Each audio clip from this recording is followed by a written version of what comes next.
On idle, oil light is on. When you press the gas, it's off. This was my problem. So we are in this Chrysler 300. The oil light is on, as you see. And when I rev the gas, it goes away. You see that?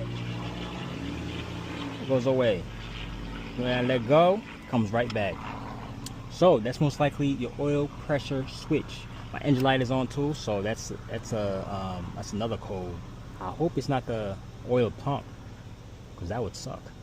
So let's do the easy, cheapest one. Let's do the oil switch. See if that light goes away. Okay. This is a 2.7, so it's at the back of the engine. The 3.5, it's in the front. So okay, right near the damn oil filter, you'll see. You have to go back here. You see? I don't know if you see. Oil filter, right? You see, you have to go back a little more. These two hoses here, and you see the oil pressure switch right up there. See that? Right there. It looks like it's leaking. I hope this is the problem. But anyways, so to take this off, right, you will have to take this clip there. You see that?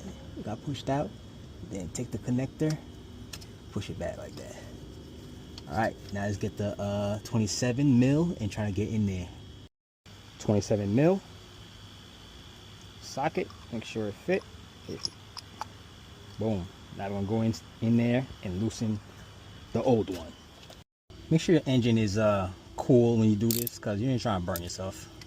So I got it on there with a socket step down with a 3/8 on at the end, and I'm gonna loosen it.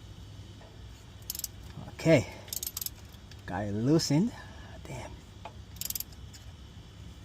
Like I said, you see that oil coming out? Look at that. Yeah.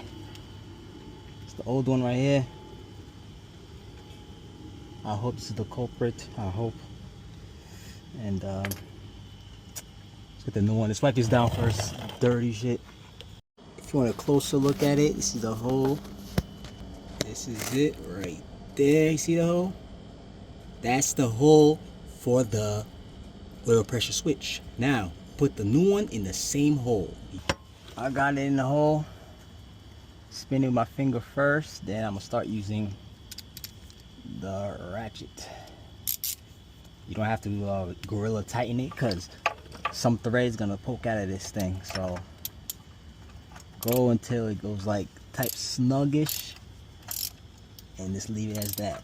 It should not leak when you tighten it. Should be good. Now put your connector back on, push it in, and just snap this down. All right, it should be good. Now let's check if the oil light is gone. Okay, moment of truth. See if that light is gone.